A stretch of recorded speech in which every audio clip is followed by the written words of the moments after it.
ఇది యూఎస్బి. ఇది హెచ్డిఎంఐ. వీటి మధ్య తేడా ఏంటి? యూఎస్బి అనేది డేటా ట్రాన్స్ఫర్ చేయడానికి, అలాగే చిన్న పరికరాలకు పవర్ ఇవ్వడానికి ఉపయోగిస్తారు.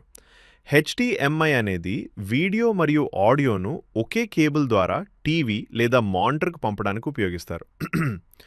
SSD versus HDD. ఇది ఎస్ఎస్డి, ఇది హెచ్డిడి.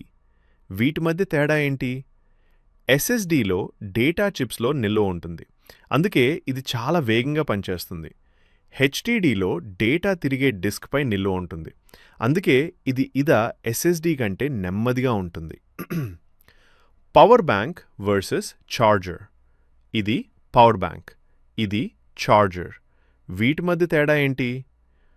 పవర్ బ్యాంక్ ముందుగా విద్యుత్తును నిల్వ చేసుకుని తర్వాత ఫోన్ ఎక్కడైనా ఛార్జ్ చేయగలదు.